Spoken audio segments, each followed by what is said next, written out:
30واں سپارہ جی، رکوع نمبر 13، سورۃ الغاشیہ، آیت نمبر 17۔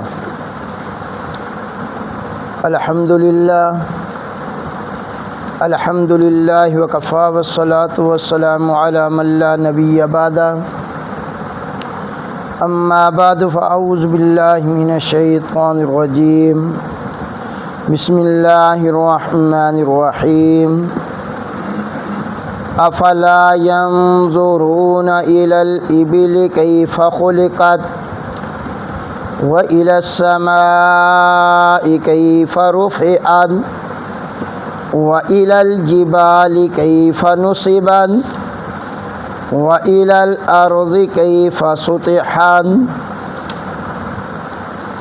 افلا ينظرون إلى الإبل كيف خلقت، کیا پس نہیں دیکھا ان انسانوں نے اونٹ کی طرف، کیف خلقت، کس طرح پیدا کیا گیا، کیسے تخلیق کی گئی، وَإِلَى السَّمَاءِ كَيْفَ رُفِعَتْ، اور کیا ان انسانوں نے آسمان کی طرف نہیں دیکھا، کیسے بلند کیا گیا، وَإِلَى الْجِبَالِ كَيْفَ نُصِبَتْ، اور ان انسانوں نے پہاڑ کی طرف نہیں دیکھا، كَيْفَ نُصِبَتْ، کس طرح گاڑ دیا گیا ہے، وَإِلَى الْأَرْضِ كَيْفَ سُطِحَتْ، اور ان انسانوں نے زمین کی طرف نہیں دیکھا،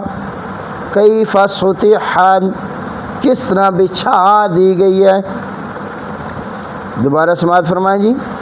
اللہ ذوالجلال سورۃ الغاشیہ کی آیت نمبر 17 میں انسان کو دنیا کے جانوروں میں سے ایک جانور کی پیدائش کی طرف اشارہ فرما رہے ہیں کہ اے انسان، تو نے دنیا میں اونٹ کی پیدائش کی طرف کبھی غور نہیں کیا، اور آسمان کی طرف غور نہیں کیا کہ کیسے میں نے بلند کیا، اور پہاڑ کی طرف کبھی نہیں دیکھا کہ میں نے اس کو زمین کے اوپر کیسے گاڑ دیا ہے، کھڑا کر دیا ہے، پیوست کر دیا ہے، اور زمین کی طرف انسان نے کبھی نہیں دیکھا کہ میں نے چلتے ہوئے پانی کے اوپر اس کو بچھا دیا۔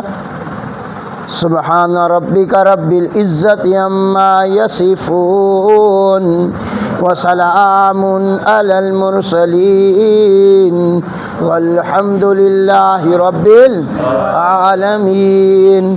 اللہم صلی علی محمد وعلی آل محمد کما صلیت علی ابراہیم وعلی آل ابراہیم انک حمید مجید۔ اللہم بارک علی محمد وعلی آل محمد کما بارکت علی ابراہیم وعلی آل ابراہیم انک حمید مجید۔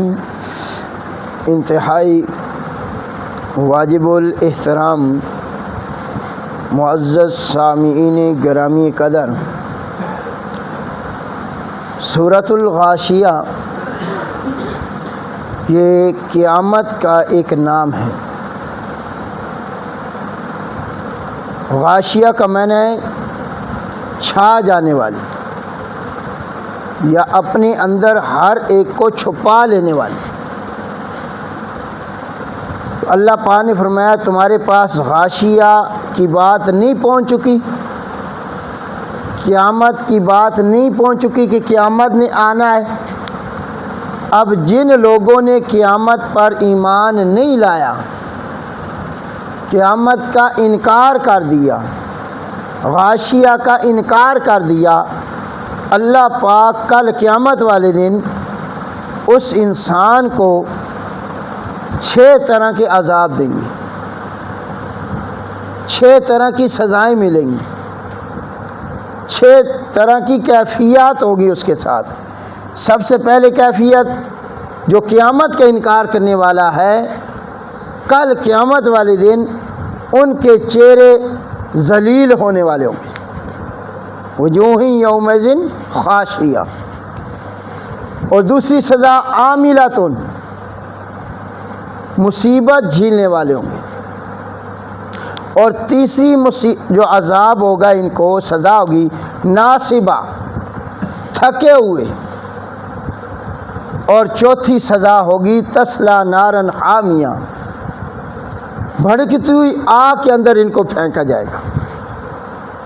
اور مشروب ان کا پانچویں سزا تسقی من عین آنیہ، ان کو پانی پلایا جائے گا کھولتے ہوئے گرم چشمے سے۔ اور چھٹی سزا کہ ان کا جو کھانا ہوگا وہ زرعی ہوگا، خاردار کانٹے والا درخت ہے وہ ان کا کھانا ہوگا، ایسا کھانا لا یسمن ولا یغنی من جوع، جو ان کے پیٹ کو سیراب بھی نہیں کرے گا اور ان کی بھوک کو ختم بھی نہیں کرے گا۔ یہ تو سزا ہے اور یہ عذاب ہے ان لوگوں کے جنہوں نے دنیا میں کس کا انکار کیا جی؟ قیامت کا، غاشیہ کا انکار کیا۔ اب جنہوں نے غاشیہ پر ایمان لایا، جو اللہ پاک کے اس فیصلے پہ راضی ہیں جزا سزا کے دن پہ کہ قیامت پر ہمارا ایمان ہے، ہم مانتے ہیں، اور اس کے مطابق انہوں نے زندگی بھی گزاری، عمل بھی کیا، اللہ پاک فرماتے ہیں میں ان کو کل قیامت والے دن 9 طرح کے انعامات سے نوازوں گا۔ کتنے جی؟ 9 طرح۔ سب سے پہلا انعام وجوہ یومئذ ناعمہ، ان کے چہرے تر و تازہ ہوں گے۔ ان کے چہرے کیا ہوں گے جی؟ شاباش، میرے ساتھ آپ پڑھتے رہیں، بولتے ہیں، بڑا مزہ آئے گا۔ چہرے کیا ہوں گے؟ نورانی چہرے، خوبصورت چہرے۔ اور لسعیہ راضیہ، اللہ فرمائیں گے جو اس نے کوشش دنیا میں کی ہے نا، مجھے پسند آ گئی ہے، میں اس سے راضی ہو گیا ہوں، میں اس کے اعمال سے کیا ہو گیا ہوں؟ راضی ہو گیا ہوں۔ اور فی جنت عالیہ، تیسرا انعام کہ اس کو اونچا بلند باغ دوں گا۔ کیا دوں گا جی؟ اونچا بلند باغ دوں گا۔ اور چوتھا انعام لا تسمع فیہا لاغیہ، اس باغ کے اندر، اس جنت کے اندر یہ کبھی بھی بیہودہ بات نہیں سنیں گے، کوئی غلط بات، کوئی جگت بازی نہیں ہوگی، کوئی کسی کو ذلیل کرنا نہیں ہوگا، لیکن ہر طرف سے سلامتی ہی سلامتیاں۔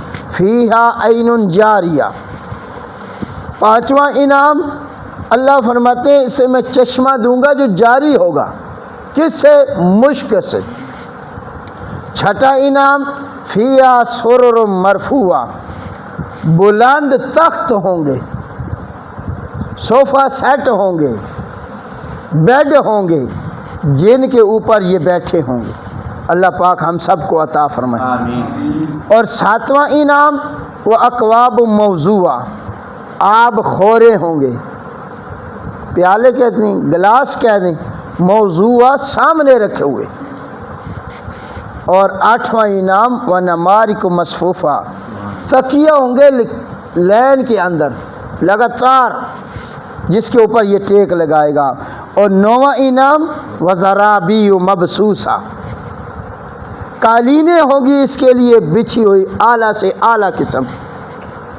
تو یہ 9 قسم کے انعامات کن کو ملیں گے؟ جنتیوں کو، جنہوں نے کس کو مانا؟ غاشیہ کو مانا، قیامت روز محشر پر ایمان بھی لایا اور اس کے اوپر عمل بھی کیا، اس بات پہ عمل کیا، عملی زندگی میں بھی اس نے زندگی ایسی گزاری گویا کہ مرنا ہے بھائی، میں نے دنیا سے جانا ہے بھائی، کسی سے زیادتی نہیں کی، کسی کے ساتھ ظلم زیادتی نہیں کی، کسی کا حق نہیں کھایا، کسی کا حق دبایا نہیں، اور کسی کے ساتھ بے انصافی نہیں کی۔ اور سب سے بڑی انصاف ہے اللہ پاک کے ساتھ کہ اللہ کے احکامات مانے جائیں، اللہ کی بات مانی جائے، حضور علیہ السلام کی اطاعت کی جائے۔ یہ تو تھا ہمارا پچھلا خلاصہ جو میں نے ذکر کر دیا۔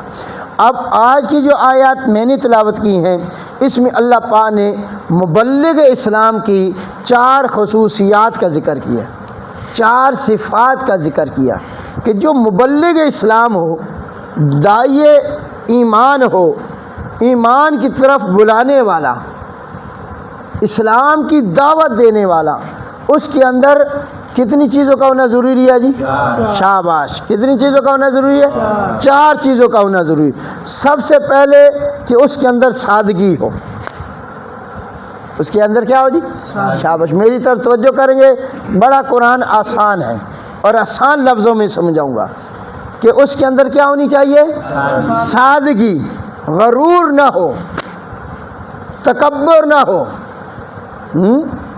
سادگی ہو۔ آج سادگی کا معنی کیا ہے؟ شہرت پسند نہ ہو، شہرت پسند نہ ہو۔ اور دوسرا اس کی ہمت، اس کا ارادہ بڑا بلند ہو، ہمت اور ارادہ کیا ہو جی؟ بلند ہو، عزم۔ اور تیسرا ہے جو اس کا عزم ہے نا، جو ارادہ ہے اس پہ وہ ڈٹ جائے، استقامت ہو، اس میں کیا ہونی چاہیے؟ اور چوتھی صفت جو مبلغ اسلام میں ہونی چاہیے اس میں عاجزی ہونی چاہیے۔ تو مبلغ اسلام میں کتنی چیزیں جی ہونا ضروری ہے؟ سادگی ہو اور بلند ارادے ہوں، استقامت ہو، اور آخری چیز عاجزی ہو۔ اللہ ذوالجلال نے سورۃ الغاشیہ میں جو آیات میں نے تلاوت کی ہے، سورہ غاشیہ کی آیت نمبر 17، 18، 19 اور 20، ان 4 آیات میں اللہ پاک نے اسی مبلغ کی 4 صفات کا ذکر کر دیا۔ پہلی صفت کہ اس میں سادگی ہو۔ کیسی سادگی؟ اللہ فرماتے ہیں اس کے اندر اونٹ جیسی سادگی ہو۔ افلا ینظرون الی الابل کیف خلقت، کیا نہیں دیکھا ان انسانوں نے اونٹ کی طرف کیسے پیدا کیا گیا، اس کی تخلیق کیسے ہوئی ہے؟ تو اونٹ کی مثال اللہ کیوں دے رہے ہیں؟ باقی بھی تو جانور ہیں دنیا میں۔ تو اس لیے علماء کرام نے فرمایا ہے کہ اونٹ کی مثال اس لیے دی گئی ہے کہ یہ عرب کے اندر اس وقت سب سے زیادہ پایا جانے والا جانور اونٹ تھا، کیونکہ وہاں سڑکیں تو تھی نہیں، میدانی علاقے تو تھی نہیں، وہ ریگستانی علاقہ تھا، ریتلا علاقہ تھا، اور اونٹ کو ریگستان کا جہاز بولتے ہیں۔ تو یہ زیادہ جانور۔ دوسرے نمبر پہ کہ اس اونٹ کو لوگ چاہتے بڑے تھے، محبت بڑی کرتے تھے، اور حضور علیہ السلام کی سواری بھی اونٹنی تھی۔ کیا تھی جی؟ اونٹنی تھی۔ اور اس اونٹ کے اندر جو سادگی ہے نا، یہ اپنے مالک کا وفادار بڑا جانور ہے۔ کیا ہے جی؟ وفادار اتنا ہے کہ عام جانور جو ہے نا وہ آپ کے خوراک کے محتاج ہوتے ہیں، آپ انہیں چارہ ڈالتے ہیں، لیکن یہ جانور ہے آپ اسے کھلا چھوڑ دیں، یہ اس کا ایک قد بھی اونچا ہے، گردن بھی لمبی ہے، یہ خود پتے کیا کر لیتا ہے؟ توڑ لیتا ہے۔ اور دوسرا نمبر پہ زمین کے اوپر بھی اس کا منہ نیچے آ جاتا ہے، چر بھی لیتا ہے۔ اور دوسری صفت اس کے اندر یہ ہے کہ اس کے پیٹ میں اللہ نے ایک چیز ایسی رکھی ہے کہ یہ پانی 8-8 10-10 دنوں کا سٹور بھی کر لیتا ہے۔ یعنی مالک لے کے جا رہا ہے اسے سفر پہ، 1 دن 2 دن 4 دن 5 دن 8-8 دن یہ اونٹ پیاسا رہے، برداشت کر لیتا ہے۔ اور تیسرے نمبر پہ کہ اس کا قد اونچا تھا، ویسے انسان نہیں چڑھ سکتا تھا اس کو، یہ بیٹھ جاتا ہے تاکہ میرا مالک میرے اوپر آسانی سے بیٹھ جائے۔ اور سادگی اور عاجزی دیکھ اس کی کہ 100 اونٹوں کی قطار ہو نا، تو اس کو، اس کی مہار کو ایک چھوٹا سا بچہ یا بچی ہاتھ میں لے کے چل پڑے، یہ سر جھکا کے چل پڑتے ہیں۔ تو اللہ پاک نے فرمایا مبلغ اسلام میں عاجزی ایسے ہونی چاہیے، اور انسان کے اندر بھی عاجزی ایسے ہونی چاہیے کہ ہمارا مولا، ہمارا آقا کون ہے جی؟ ہم اس کے کیا ہیں؟ مولا۔ ہم اس کو تنگ نہ کریں بلکہ اس کو راضی کریں۔ اس کو کیا کرنا چاہیے؟ تو سادگی بڑی ضروری ہے سر۔ دوسرے نمبر پہ وَإِلَى السَّمَاءِ كَيْفَ رُفِعَتْ، اللہ پاک فرماتے ہیں آسمان کی طرف نہیں دیکھتے، کیسے بلند کیا گیا۔ یہ مبلغ اسلام کی دوسری صفت کا ذکر کر دیا۔ دوسری خوبی یہ ہونی چاہیے کہ اس کے جو ارادے ہیں، اس کی جو تبلیغ ہے، اس کی جو دعوت ہے، اس میں اس کا اپنی جو بڑی ہمت ہونی چاہیے، بلند ارادے ہیں۔ کیا ہوں جی؟ بلند ارادے ہوں اس کے، اس کے عزائم بڑے بلند ہوں، آسمان کی بلندیوں کی طرح۔ آسمان کی جیسے آسمان بلند ہے نا، اس کی ہمت بھی اتنی بلند ہونی چاہیے۔ اور تیسری صفت وَإِلَى الْجِبَالِ كَيْفَ نُصِبَتْ، اس کا عزم جو ہے نا، ارادہ پہاڑ کی طرح مضبوط ہونا چاہیے، استقامت ہونی چاہیے۔ کیا ہونی چاہیے؟ استقامت۔ کیسے استقامت جی؟ کہ آپ کے میرے آقا امام الانبیاء حضرت محمد رسول اللہ صلی اللہ علیہ وسلم نے جب دعوت ایمان کا کام شروع کیا، اسلام کا دعوت کام شروع کیا، لوگوں کو پیغام دیا قولوا لا الہ الا اللہ، تو مخالفت شروع ہو گئی۔ مکہ کے اندر کیا شروع ہو گئی جی؟ مخالفت شروع ہو گئی۔ پھر مکہ والوں نے آپ علیہ السلام کو اس دعوت سے ہٹانے کے لیے، اس دعوت کو روکنے کے لیے، اس پیغام کو ختم کرنے کے لیے بڑی بڑی آفریں کی۔ بڑی بڑی کیا کی؟ آفر۔ پہلے آفر کی کہ اگر آپ مکہ کی سرداری چاہتے ہیں ہم وہ دینے کے لیے تیار ہیں، اگر کسی لڑکی سے آپ شادی کرنا چاہتے ہیں اشارہ آپ کر دیں، اس لڑکی سے نکاح ہم کروا دیتے ہیں، اور اگر دولت چاہیے تو منہ مانگی قیمت دیتے ہیں۔ تو آپ علیہ السلام نے فرمایا یہ تو تم مجھے دے رہے ہو، میں نے کیا کرنا ہے؟ میرا کام کیڑا ہے؟ میرا کام، میں نے کیا کام کرنا ہے؟ تو انہوں نے کہا آپ کا کام یہ ایت بقرآن غیر ھذا او بدلو، اس قرآن تو علاوہ کوئی اور قرآن لے کے آ، یا اگر قرآن تبدیل نہیں کر سکتا تو اس سے تھوڑی جی تبدیلی کر۔ کیا تبدیلی کروں جی؟ اے جو کہتے ہیں نا لا الہ الا اللہ، اے لا ہٹا دے۔ تو جو کہتا ہے اس کائنات میں اگر الہ ہے تو کون ہے؟ اور کتنے ہیں؟ ایک ہے۔ ایک گل سن چنگی نہیں لگتی، اسی آدمیاں نہیں جڑے معبود اسا اپنے ہتھاں نال بنائے 360 وہ بھی کچھ کر سکتے ہیں، وہ بھی معبود ہیں۔ اور آپ کے میرے آقا امام الانبیاء حضرت محمد رسول اللہ صلی اللہ علیہ وسلم نے جب ان کی گفتگو سنی نا، تو آپ نے فرمایا بات سن لو، اگر میرے ایک ہاتھ پہ سورج کا نظام لا کے رکھ دو اور دوسرے ہاتھ پہ چاند کا نظام لا کے رکھ دو، میں تمہاری بات پھر بھی نہیں مانوں گا۔ میں اپنا پیغام نہ چھوڑنے والا ہوں نہ ہٹنے والا ہوں، میں اس پہ پکا ہوں۔ میں اس پہ کیا ہوں جی؟ پھر ان مکہ والوں نے آپ سے سوشل بائیکاٹ کر دیا۔ 7، 8، 9، 90 جب آپ دعوت کا کام شروع کیا، لوگوں کے ایمان کی دعوت دی اور کہا کہ اب میں اللہ کا نبی بن گیا ہوں، اب میری بات مانو، میرا پیغام مانو، تو پھر انہوں نے سوشل بائیکاٹ کر دیا کہ کوئی ان کے ساتھ لین دین نہ کرے، کوئی ان کو کوئی کھانا نہ دے۔ تو آپ علیہ السلام اپنے خاندان سمیت شیب ابی طالب میں 3 سال معصور رہے، بند رہے، لیکن آپ نے اپنا ارادہ چھوڑا، آپ نے اپنی دعوت والا کام چھوڑا، آپ نے قرآن کو چھوڑا۔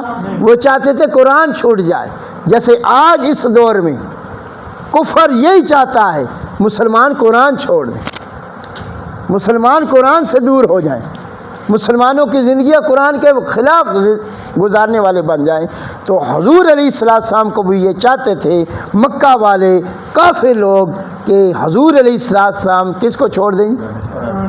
قرآن کو چھوڑ دے، قرآن کی وحی نہ بیان کریں اور صحیح مسائل بیان نہ کریں، ہماری اصلاح کی کوشش نہ کریں، بس جیسے ہم لگے ہوئے ہیں جن کی عبادت ہم کر رہے ہیں اس سے ہمیں نہ روکے۔ تو حضور علیہ السلام نے اس دین کی خاطر بڑی بڑی تکلیفیں برداشت کی، بڑی بڑی، حتیٰ کہ ابو لہب نے آپ کو پتھر مارے۔ کوئی صفا کی پہاڑی پہ جب آپ نے اعلان کیا قولوا لا الہ، تو پتھر مارنے والا کون تھا؟ سب سے پہلا جو مخالف کون تھا؟ آپ کا سکا چاچا ابو لہب، اور اس نے بد دعائیں بھی کی، اور آپ کی 2 بیٹیوں کے نکاح اس کے بیٹوں کے ساتھ ہوا تھا، اور جا کے اس نے بیٹوں کو کہا اس کی بیٹیوں کو طلاق بھی دے۔ طلاقوں کا مل جانا کو اچھی بات نہیں، لیکن دین کی خاطر میرے نبی نے برداشت کی، اور لیکن اللہ ذوالجلال وہ برداشت نہ کر سکا۔ اللہ پاک نے تبت یدا ابی لہب و تب، تیرے 2 ہاتھ ٹوٹ جان جن ہتھا نال اے پتھر چاہ کے میرے نبی دے بگائے، تیرے ہاتھ ٹوٹ جان اور تینوں میں تباہ برباد کر کے رکھ دینا۔ اور پھر وہ ہوا بھی ایسے کہ جس نے اسی طرح کئی آزمائشیں آئیں۔ حضور علیہ السلام، ابو جہل ایک دفعہ اس نے کہا جب بیت اللہ کے پاس آ کے عبادت نہ کیا کر، سجدہ نہ کیا کر اس ذات کا، تو آپ علیہ السلام سجدہ کر رہے تو ایک بھاری پتھر ابو جہل اٹھا کے حضور علیہ السلام کی طرف آیا کہ میں ان کے سر پہ مارتا ہوں معاذ اللہ، لیکن جیسے ہی قریب گیا پھر پیچھے بھاگ گیا، ہاتھ میں پتھر ہے بھاگ رہا ہے پیچھے۔ لوگوں نے پوچھا یار واپس کیوں جا رہا ہے، کیا بات ہے کیوں جا رہا ہے واپس؟ انہوں نے کہا میں جو آگے گیا ہوں میں نے کیا دیکھا کہ آگ کی ایک خندق تھی اور اس میں ایک اونٹ تھا جو میری طرف دوڑا، میری طرف بھاگا مجھے پکڑنے کے لیے۔ اور آپ علیہ السلام جب عبادت سے فارغ ہوئے، نماز سے فارغ ہوئے، تو آپ نے فرمایا اگر آج ابو جہل آگے آ جاتا تو اللہ کے عذاب میں پکڑا جاتا، ہمیشہ کے لیے تباہ برباد۔ تو انہوں نے بڑی بڑی کوشش کی، یہودوں نے سارا نے بھی بڑی بڑی کوشش کی کہ اسلام مٹ جائے، داعیہ اسلام مٹ جائے، قرآن مٹ جائے، قرآن کو پھیلانے والے دین اسلام کی اشاعت کرنے والے مٹ جائیں، لیکن اللہ کی مرضی کیا تھی کہ مبلغ اسلام بھی زندہ رہے گا، دعوت دینے والا بھی زندہ رہے گا، اس کا پیغام پوری دنیا میں پھیلے گا، اور قرآن کو مٹانے والے خود مٹ گئے، قرآن مٹنے والا نہیں ہے۔ تو اللہ پاک فرمایا میرے نبی کا عزم دیکھو، میرا نبی ڈٹ گیا، پکا ہو گیا، پھر 13 سال مکہ کے اندر مکہ والوں کا مقابلہ کیا، 10 سال مدینہ میں آ کے پھر آپ نے 27 غزوات لڑے، 27 جنگیں لڑیں، غزوہ بدر ہوئی، غزوہ احد ہوئی، تو آپ اپنے مشن پہ ڈٹ گئے، کیونکہ آپ کا مشن کیا تھا؟ سچا تھا۔ حضور علیہ السلام کا مشن کیا تھا؟ لا الہ الا اللہ والا۔ قرآن کی باتیں کیا تھی؟ سچے تھی، کیونکہ قرآن کلام اللہ ہے۔ کیا ہے؟ کس کا کلام ہے؟ اللہ کا کلام ہے۔ تو یہاں تیسری صفت ہے کہ انسان کے اندر استقامت ہو تو پہاڑ جیسی، کہ پہاڑ زمین پہ گڑ گئے ہیں، مضبوط ہو گیا، کوئی بندہ پہاڑ کو ہلا سکتا ہے؟ نہیں ہلا سکتا۔ اللہ فرماتے ہیں جو مبلغ اسلام ہو اس کا جو استقامت ہو وہ پہاڑوں جیسی ہو۔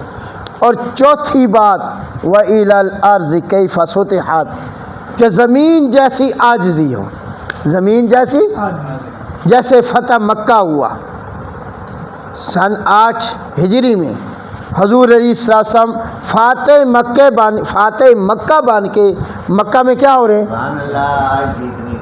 تو کیسے سر اٹھا ہوا تھا؟ میرے آپ کے آقا کا سر جھکا ہوا ہے، اتنا جھکا ہوا کہ آپ کی جو یہ پیشانی مبارک ہے اپنی سواری کے پشت کے اوپر، پیٹھ کے اوپر، کمر کے اوپر لگ رہی تھی۔ اور ایک صحابی نے جو جملہ بول دیا نا کہ الیوم یوم الملحمہ، کہ آج بدلے کا دن ہے، آج ہم نے بدلہ لینا ہے۔ ان لوگوں نے ہمیں مکہ سے نکالا تھا، ان لوگوں نے ہمیں بڑی بڑی تکلیفیں دی، تو آپ کے میرے آقا امام الانبیاء حضرت محمد رسول اللہ صلی اللہ علیہ وسلم نے فرمایا نہیں نہیں نہیں، آج بدلے کا دن نہیں ہے، الیوم یوم المرحمہ، آج رحم کرنے کا دن ہے، کیونکہ اللہ نے مجھے رحمت للعالمین بنا کے بھیجا۔ اللہ نے مجھے کیا بنا کے بھیجا جی؟ رحمت للعالمین بنا کے بھیجا۔ ایسے آپ کے میرے آقا امام الانبیاء حضرت محمد رسول اللہ صلی اللہ علیہ وسلم نے عاجزی کر کے بھی دکھائی ہے، اور چاہتے تو مکہ والوں کے ساتھ جو مرضی سلوک کرتے، لیکن آپ علیہ السلام لا تثریب علیکم اليوم، آج کے دن میں تمہیں کوئی پکڑ نہیں کروں گا، کوئی بدلہ نہیں لاؤں گا، جاؤ میں نے تم پہ رحم کر دیا۔ تو اس طرح ہو وَإِلَى الْأَرْضِ كَيْفَ سُطِحَتْ کہ مبلغ اسلام میں عاجزی ہو تو زمین جیسی ہو، جیسے زمین بچھی ہوئی ہے، زمین کے اوپر آپ چلتے ہیں۔ تو اللہ ذوالجلال سے دعا ہے اللہ رب العزت آپ کے اور میرے اندر یہ چار صفات اجاگر فرمائے اور پیدا فرمائے، اور اس کے مطابق ہمیں زندگی گزارنے والا بنا دے، اور حضور علیہ السلام کی اطاعت کرنے کی اللہ پاک ہم سب کو توفیق عطا فرمائے۔ وما علینا الا البلاغ المبین۔ اللہم صلی علی سید